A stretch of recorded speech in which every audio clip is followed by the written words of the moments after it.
बोलो जयकारा बोल मेरे श्री गुरु महाराज की जय। सभी गुरुमुख प्रेमियों से सप्रेम जय सच्चिदानंद। अगर संसार की ओर ध्यान दिया जाए तो यही देखने में आता है कि संसार का प्रत्येक मनुष्य, हर प्राणी संसार का, छोटा हो बड़ा हो, बच्चा हो युवा हो, वृद्ध हो स्त्री हो पुरुष हो, गरीब हो अमीर हो, किसी भी देश में, किसी भी राज्य में, गांव में, शहर में, नगर में, घर बाहर, कहीं भी कोई भी कैसा इंसान हो, वो खुशी चाहता है, सुख चाहता है। और खुशी और सुख भी ऐसा, आनंद ऐसा जो एक बार मिल जाए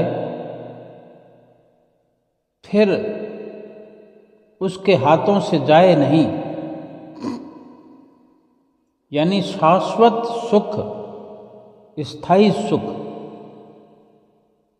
एक बार मिल जाए जो फिर उसके बाद कभी भी दुख, अशांति, चिंता, कल्पना का मुंह ही ना देखना पड़े। है ना बड़े ताज्जुब की बात कि इतनी बहुत बड़ी सुंदर तमन्ना है इंसान की। सत्पुरुष भी कथन करते हैं अपनी वाणी में, तमन्ना है हर इंसान की मैं हमेशा सुखी और आनंद में रहूं, कभी भी दुख मुझको न सताए, सदा खुशियों से भरपूर रहूं। और फिर जो चाहत है खुशी की, सुख की, आनंद की, इस चाहत के, इस अभिलाषा की, इच्छा की पूर्ति के लिए दिन रात लगा हुआ भी है, दिन रात भाग दौड़ भी कर रहा है, यत्न कर रहा है, पुरुषार्थ कर रहा है। किंतु देखने में फिर यही आता है कि यत्न, पुरुषार्थ, मेहनत, भाग दौड़ करने पर भी उसकी ये अभिलाषा, ये इच्छा पूर्ण नहीं हो रही, बल्कि भाग दौड़ करने के बाद सफलता मिलनी चाहिए। भाग दौड़ करने, मेहनत करने के उपरांत भी दुख, चिंता और कल्पना ही उसके पल्ले पड़ती है। ये कितनी अफसोस की बात है, हर किसी के लिए अफसोस की बात है।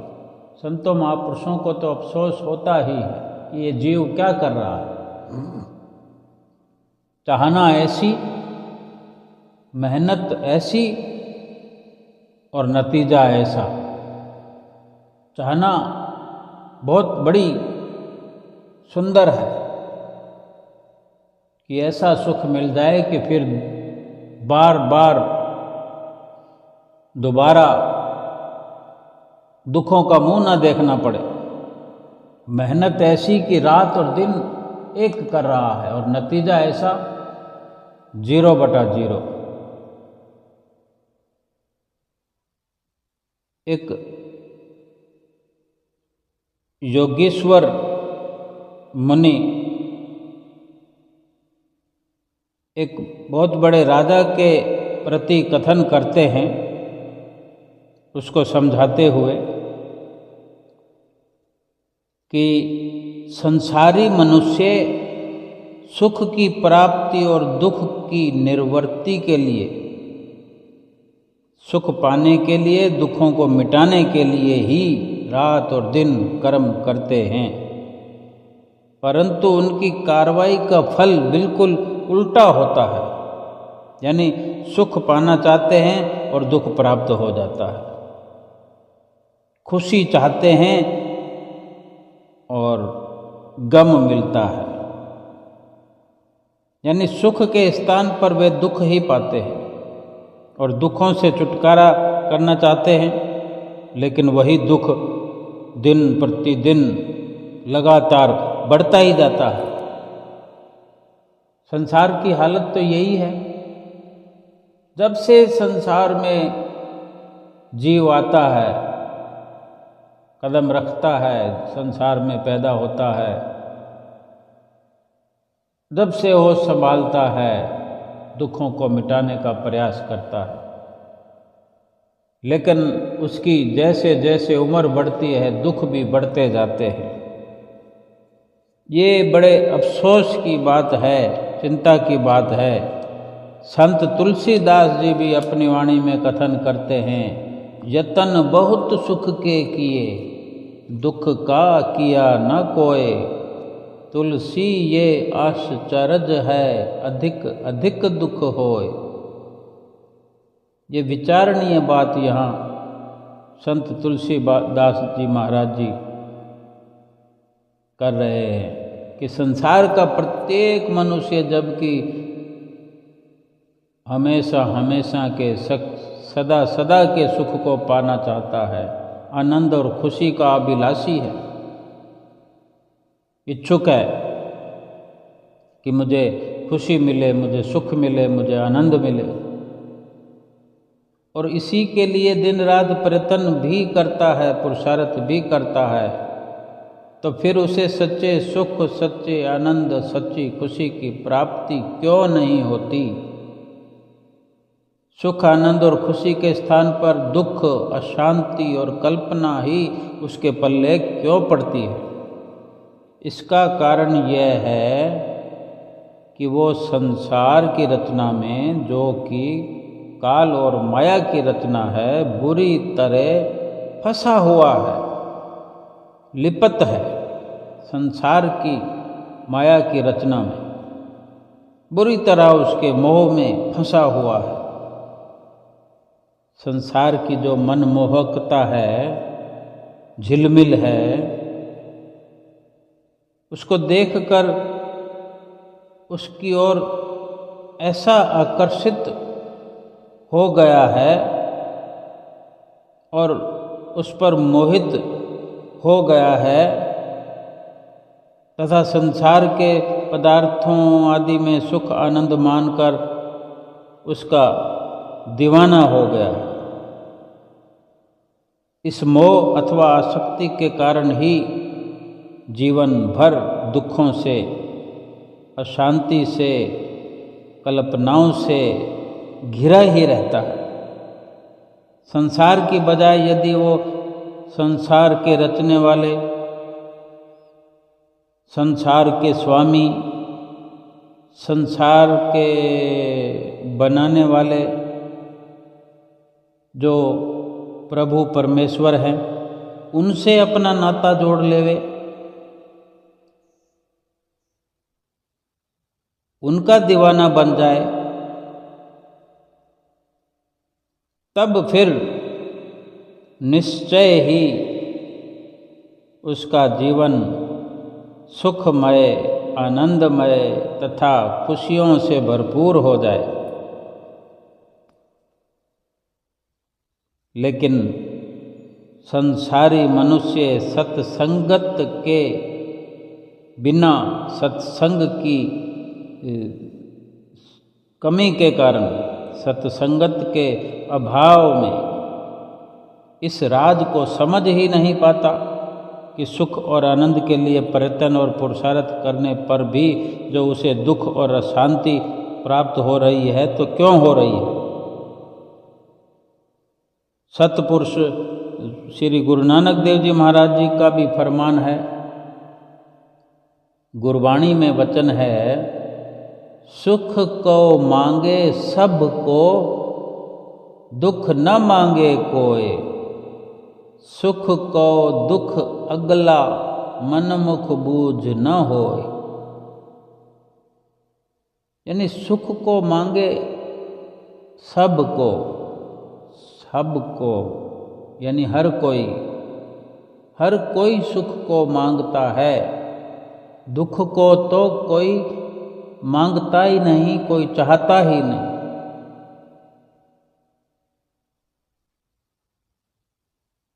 और सुख को चाहते हुए, सुख को मांगते हुए दुख क्यों हो रहा है, ये मनमुख इंसान समझ ही नहीं पाता। सब कोई सुख तो चाहते हैं, मांगते हैं, दुख तो कोई चाहता नहीं, परंतु प्रयत्न करने से, पुरुषार्थ करने से भी सुख की बजाय दुख मनुष्य के आगे आ जाता है। फिर भी ये इंसान, ये मनमुख जीव जो है, इसको समझ नहीं आती कि ऐसा क्यों हो रहा है। सुख की इच्छा होते हुए तथा प्रयत्न पुरुषार्थ करने के बाद भी उसे दुख क्यों प्राप्त होता है, इसका रहस्य तो संत महापुरुष ही जीव को समझाते हैं। एक और जगह कथन है गुरबाणी में, गुरु नानक देव जी महाराज फरमाते हैं, नित नित खुशियाँ मन करे, नित नित मंगे सुख जियो, करता चित्त न आवई, फिर लगे दुख जियो। यानी मनुष्य का मन जो है नित्य प्रति स्थायी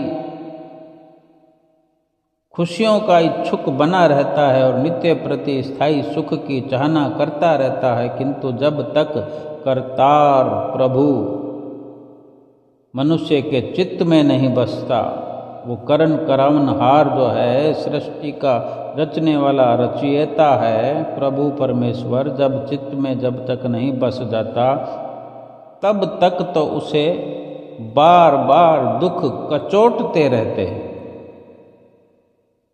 दुखों के कारण दुखी ही होता रहता है। आनंद पद्माकार हमें ये शिक्षा देता है कि किस प्रकार संसार में रहते हुए सच्चे सुख, सच्चे आनंद और सच्ची खुशी को प्राप्त किया जा सकता है। पद्माकार शब्द दो शब्दों से मिलकर बना है, पदम प्लस आकार। पदम और आकार, पदम कहते हैं कमल को और आकार का अर्थ है उत्पत्ति स्थान। कमल का उत्पत्ति स्थान, जहाँ कमल पैदा होता है, वो स्थान है सरोवर, तालाब। कमल का पुष्प तो आप सबने ही देखा होगा। तालाब के अंदर हमें ये दृश्य देखने को मिलता है कि पानी के अंदर कमल का पुष्प पैदा होता है। कई प्रकार के तालाबों में, सरोवरों में ये पाया जाता है। तो तालाब में ही ये पैदा होता है, तालाब में ही इसका विकास होता है, इसकी बढ़ोतरी होती है, तालाब में ही ये दिन रात रहता है और तालाब से ही ये अपना भोजन प्राप्त करता है। ये फूल, बाकी सब फूल हम देखते हैं, जो पौधे होते हैं फूलों के, वो जमीन में, मिट्टी में पैदा होते हैं। और मिट्टी में जहाँ पानी मिलता रहता है जड़ों में, उन फूलों को उस पानी के कारण ही वो हरा भरा रह पाता है। और ये अथाह पानी में ही पैदा होता है, पानी में रहता है और पानी के अंदर से ही इसे खुराक प्राप्त होती रहती है। लेकिन जो विशेषता है इसकी समझने की, जो इससे शिक्षा ग्रहण करने की, जो इससे सीख मिलती है, इंसान के लिए ये शिक्षाप्रद है, प्रेरणा का स्रोत है। वो प्रेरणा ये मिलती है कि पानी में रहना, पानी में भोजन प्राप्त करना, परंतु फिर भी उस तालाब के पानी से अलग बना रहता है, न्यारा बना रहता है। किस प्रकार कि पानी में रहकर भी पानी उस फूल पर अपना असर नहीं डाल सकता, प्रभाव नहीं डाल सकता। कहने का तात्पर्य यही है कि तालाब में कोई भी वस्तु है, कोई जीव जंतु है, तो क्या वो पानी से खुश्क रह सकता है? रहे पानी में और पानी में अलग बना रहे। पानी के ऊपर रहता है,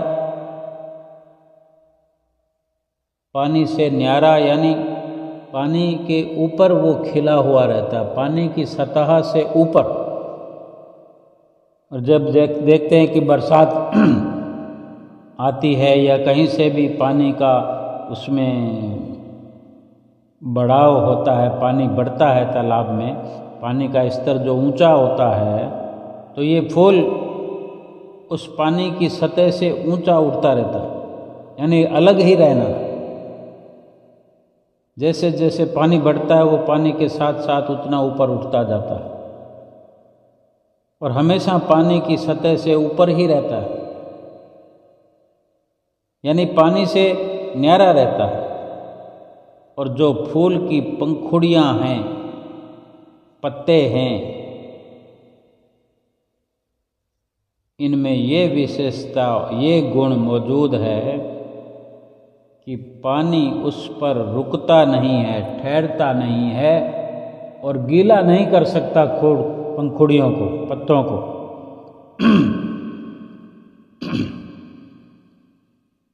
दूसरा गुण उसमें, कमल के फूल में यह है कि तालाब के पानी में रहते हुए, अर्थात धरती पर रहते हुए भी, वो अपना जो अंदरूनी एक संबंध है वो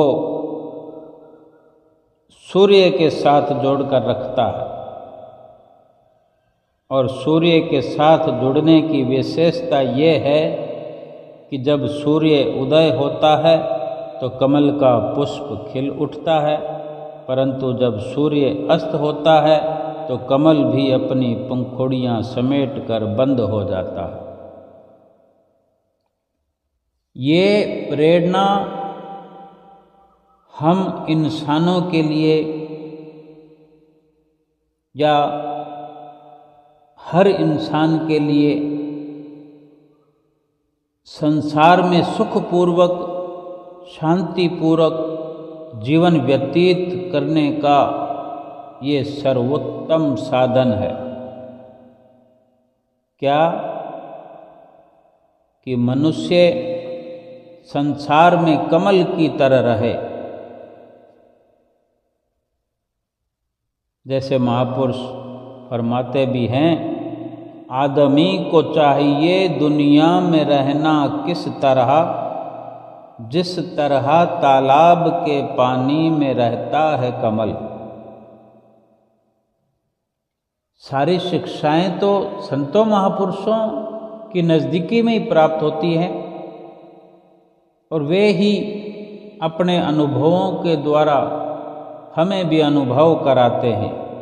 दुनिया में रहने के सुंदर सुंदर तरीके बताते हैं और बहुत ऐसे रहस्य समझाते हैं कि किस प्रकार दुनिया में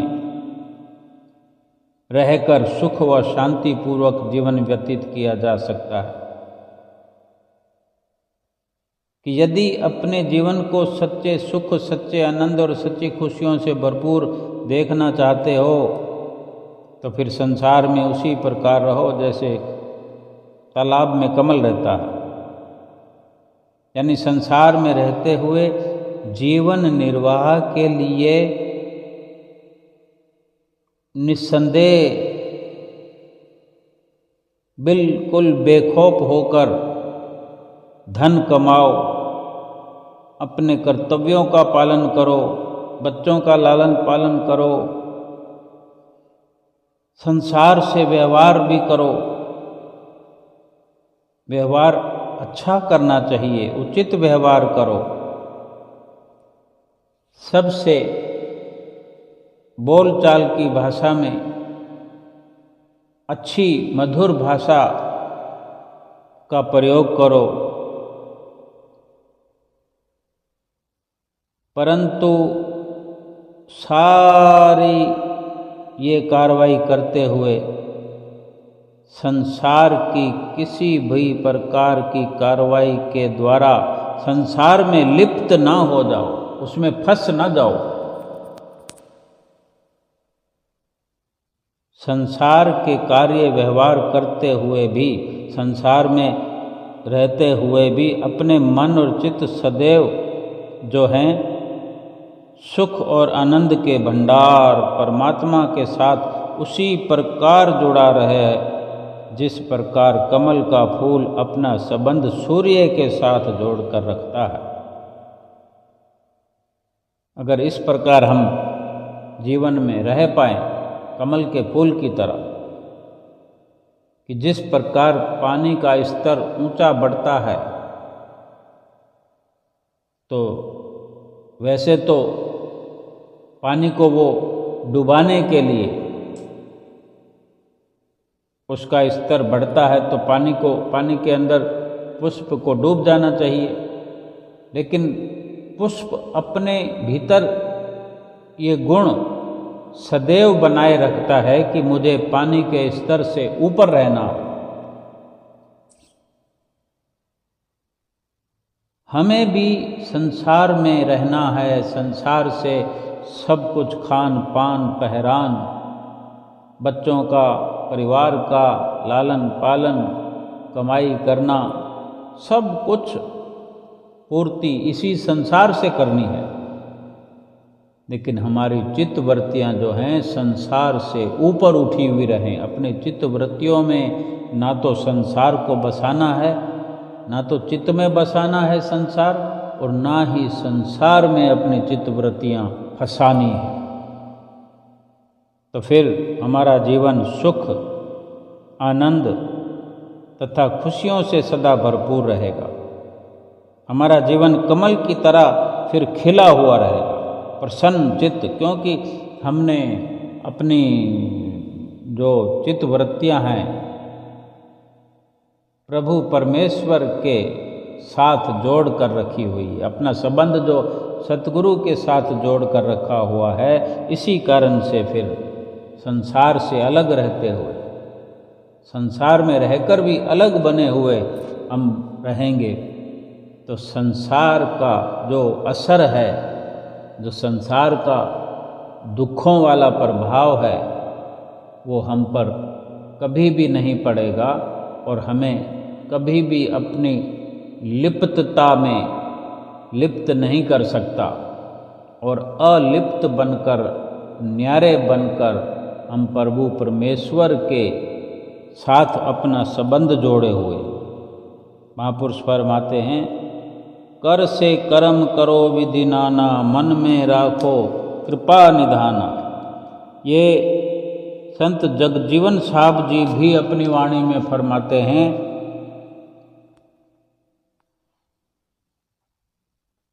सत समरत ते राख मन, करिए जगत को काम। जग जीवन ये मंत्र है, सदा सुख विश्राम।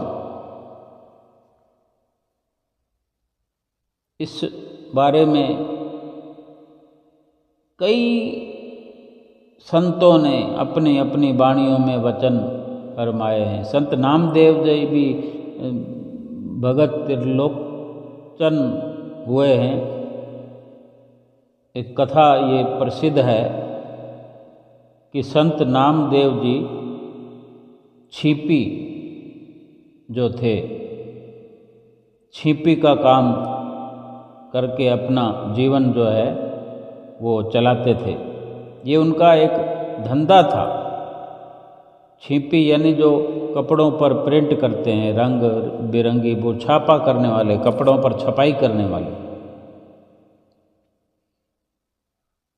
तो उनका ये पुश्तैनी धंधा था, पीढ़ी दर पीढ़ी जो चलता आता है। कपड़ों पर रंग बिरंगी बूटियाँ छापने का जो काम करते थे, जीवन निर्वाह के लिए, जीवन चलाने के लिए संत नामदेव जी ये काम धंधा तो करते ही थे, परंतु काम धंधा करते हुए भी अपने चित्त का जो संबंध है वो सदैव परमात्मा के साथ जोड़ कर रखते थे और पल पल नाम का सुमरण करते रहते थे। एक बार भक्त त्रिलोचन जी संत नामदेव जी से मिलने के लिए गए। उनके स्थान पर, उनके निवास स्थान पर जहाँ संत जी रहते थे, नामदेव जी, और ये भगत त्रिलोचन जी जब उनके घर पहुँचे उस समय वे कपड़ों पर छपाई कर रहे थे, जो उनका नित्य वृत्ति का काम था। तो उन्हें देखकर भगत जी त्रिलोचन जी सोच में पड़ गए कि ये तो काम धंधे में लीन है, बड़ी लगन से काम कर रहे हैं, प्रभु नाम का सुमरण ये क्या करते होंगे। तो उनके मुख से उस समय स्वाभाविक ही ये शब्द निकल गए जो गुरबाणी में ये वर्णन है। नामा माया मोहिया कहे त्रिलोचन मीत, काहे छिपऊ छाई ले राम न लाऊ चीत। तो भगत त्रिलोचन ने, जो कि अचानक उनके मुंह से निकल गया, संत नामदेव जी को संबोधित करते हुए जो ये कहा कि हे नामदेव जी, आपको तो माया ने मोह रखा है, आप तो माया में लगे पड़े हैं, आप तो कपड़ों पर ये छपाई कर रहे हैं। किसके लिए कर रहे हैं, किस लिए कर रहे हैं? प्रभु के साथ चित्त का संबंध क्यों नहीं जोड़ते? ये शब्द सुनकर संत नामदेव जी ने फिर भगत त्रिलोचन जी की ओर देखा और फिर बोले। पहले तो भगत जी ने संत जी को कहा कि नामा माया मोहिया कहे त्रिलोचन मीत, काहे छिपऊ छाई ले राम न लाऊ चीत। और जब ये सुनकर संत नामदेव जी ने फिर त्रिलोचन जी को जवाब दिया कि नामा कहे त्रिलोचना, मुख ते राम संभाल, हाथ पाव कर काम सब, चित्त निरंजन नाल। संत जी ने, नामदेव जी ने कहा कि हे त्रिलोचन जी, मुख से हर समय प्रभु नाम की संभाल करो, अर्थात हर समय प्रभु का नाम सुमरण करो, हाथ पांव से फिर सब काम करो, परंतु चित्त सदा परमात्मा के साथ जुड़ा रहे। किंतु इस प्रकार जीवन व्यतीत करने की युक्ति वक़्त के संत महापुरुष ही, संत सतगुरु की शरण ग्रहण करने पर ही मिलती है। ये युक्ति संसार में जीने की, जीवन व्यतीत करने की, खुशियाँ प्राप्त करने की, आनंद मगन होने की युक्तियाँ संत सतगुरु की चरण शरण ग्रहण करने पर ही मिलती है। और जब ये युक्ति मिल जाती है तो फिर इंसान खुशियों से खुशी भरपूर प्राप्त करते हुए, जीवन व्यतीत करते हुए मुक्ति पद को प्राप्त कर लेता। एक और जगह कथन आया है, सतपुरुष श्री गुरु अर्जन देव जी महाराज के वचन है कि नानक सतगुरु भेटिए, नानक सतगुरु भेटिए, पूरी होवे जुगत, हंसंदियाँ खेलंदियाँ पहनंदियाँ खावंदियाँ, विचे होवे मुकत। यानी सतपुरुष फरमाते हैं कि यदि पूर्ण सतगुरु से भेंट हो जाए, यदि सतगुरु से, वक़्त के पूर्ण महापुरुष से भेंट हो जाए, उनकी शरण संगति प्राप्त हो जाए तो सही ढंग से जीवन व्यतीत करने की युक्ति मिल जाती है, वहीं से मिल सकती है। सतगुरु की संगत में ही जीवन को जीने की सही युक्ति मिलती है, सही रास्ता वे बतलाते हैं और सही रास्ते पर चलाते हैं। हम रोज नित्य प्रति श्री आरती पूजा में गाते हैं, शुभ मग के उपदेशक यम त्रास निवारण।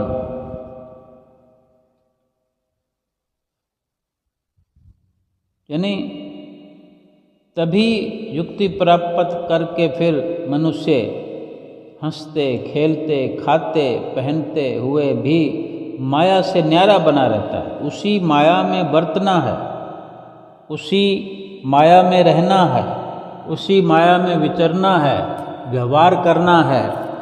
संसार में रहना यानी माया में रहना। संसार की रचना माया की रचना ही है। फिर ये सब करते हुए भी मुक्ति का पद प्राप्त किया जा सकता है। वो युक्ति कितने प्रकार से संत महापुरुष हमें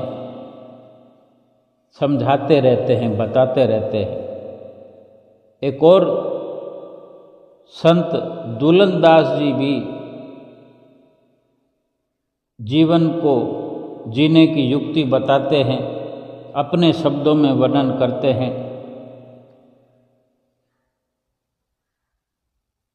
जग रहो जगते अलग रहो, जग रहो जगते अलग रहो, जोग जुगत की रीति, दुलन हृदय नाम ते, लाए रहो दृढ़ प्रीति। सुंदर शब्दों में फरमाते हैं कि सुख आनंद और खुशी से जीवन व्यतीत करने की यही युक्ति है कि संसार में रहो, संसार के कार्य व्यवहार भी करो, संसार के कर्तव्य कर्मों का पालन भी करो,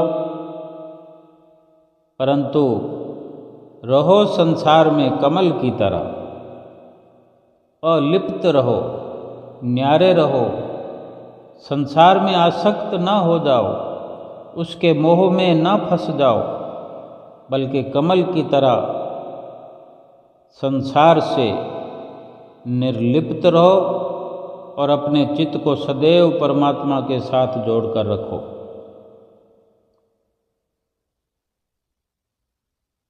ये कितनी महानता है सत्पुरुषों की, महापुरुषों की, कि इस जीवन की यात्रा का, जीवन की यात्रा सुगम करने का कितना सुंदर मार्गदर्शन हर किसी को मिलता है। लेकिन जो सतगुरु के चरणों में पहुँचते हैं, जिनको सतगुरु की चरण शरण प्राप्त होती है, जो अपना प्रयास जारी रखते हुए, सुखी होने का यत्न करते हुए, जो अपनी सूझबूझ से और मालिक की कृपा से अपने शुभ संस्कारों के उदित होने पर जब ऐसा संजोग बनता है कि सत्पुरुषों की चरण शरण प्राप्त हो जाती है, सत्पुरुषों का जीव को दर्शन दीदार हो जाता है, मिलन हो जाता है, तभी ये स्वर्णिम अवसर जो है प्राप्त करते हुए गुरुमुख प्रेमी भाग्यशाली बनकर अपने जीवन को एक नई दिशा देते हुए सतगुरु के मार्गदर्शन में, सतगुरु जो कि इस सच्ची राह के मार्गदर्शक हैं, मार्गदर्शन कराने के लिए संसार में अवतरित होते हैं और विरले विरले गुरुमुख जन जो संतों महापुरुषों की शरण में आ जाते हैं, आ गए हैं। हम कितने भाग्यशाली हैं, हमें इस जीवन को जीने की युक्ति प्राप्त हो गई है। और ऐसा अगर सुअवसर हमें मिला है तो हमें नित्य प्रति संतों महापुरुषों के वचनों पर अमल भी करना चाहिए। अलग रहने का, संसार में रहते हुए अलग रहने की जो युक्तियां बताई हैं, उन्हीं युक्तियों को अपनाते हुए जो सदैव हमें श्री दरबार के 5 नियमों की याद दिलाई जाती है। 2 घंटे भजन अभ्यास की हिदायत की जाती है। अगर ये युक्ति हमें सिखाई है कि संसार में रहकर संसार से न्यारे रहना है, क्योंकि न्यारा तभी रहा जा सकता है जब संसार से अपनी प्रीत हम ना जोड़ करके संसार को रचने वाले प्रभु परमेश्वर से अपनी प्रीत को जोड़ कर रखेंगे, अपना संबंध जोड़ कर रखेंगे, तो फिर उस सतगुरु परमेश्वर की जो हिदायतें हैं उनको भी मानना, उनके वचनों पर अमल करना कि किस प्रकार से उनसे संबंध जोड़ करके लाभ प्राप्त किया जा सकता है। उनके वचनों पर चलकर ही मोक्ष पद का अधिकारी बना जा सकता है। केवल हमने शरण ग्रहण कर ली, नामी बन गए, नाम प्राप्त हो गया, युक्तियां सीख ली, अगर अमल नहीं किया, अमली जामा नहीं पहनाया सतगुरु के वचनों को, उनकी आज्ञा को, तो भी लाभ नहीं प्राप्त कर सकेंगे। पूरा लाभ उठाने के लिए हमें 5 नियमों की पालना करनी ही पड़ेगी। और इन्हीं में 5 नियमों की पालना में, इन पर अमल करने में, संसार के रहते हुए, संसार में रहते हुए सभी सुखों का अधिकारी हम बन करके शाश्वत सुख प्राप्त कर सकते हैं, शाश्वत आनंद प्राप्त कर सकते हैं और सच्चे मोक्ष के अधिकारी, सच्चा मोक्ष पद प्राप्त कर सकते हैं। जैसे कि स्कूल में पढ़ने वाला बच्चा अगर अपने टीचर, अपने गुरु का कहना मानता है, पूरा ध्यान देता है, तो उसका पूरा साल कैसे सफल हो जाता है। हर सब्जेक्ट में अव्वल नंबर लेकर आता है, हर प्रकार से वो अपनी बोली चाली, भाषा और जो पढ़ाई के नियम हैं, जो पढ़ाई में पढ़ाया जाता है, जो प्रश्न उत्तर समझाए जाते हैं, उसको अच्छी प्रकार से याद करके वो हर वक्त उसी उधेड़-बुन में लगा रहता है कि मुझे सफलता प्राप्त करनी है और आगे की क्लास में मुझे मुख उज्जवल करके अपने टीचरों की भी प्रसन्नता प्राप्त करनी है, अपने घर में जाकर भी अपने पिता का, माता का आशीर्वाद प्राप्त करना है, उनकी प्रसन्नता प्राप्त करनी है, उनकी खुशी प्राप्त हो जाए और मैं स्वयं भी प्रसन्न रहूं। इस प्रकार की जो उसकी सोच हुआ करती है और उसी के फिर अनुरूप वो कार्य भी करता है जीवन भर, पूरा साल। तो हर साल अपनी पढ़ाई को सफल करते हुए एक दिन वो किसी बड़े पद का पदाधिकारी बन जाता है और उसका जो मकसद होता है वो मकसद पूरा हो जाता है। इसी प्रकार हमें भी, जो हम गुरमुख कहलाते हैं, अपना जो हम ये जीवन जी रहे हैं,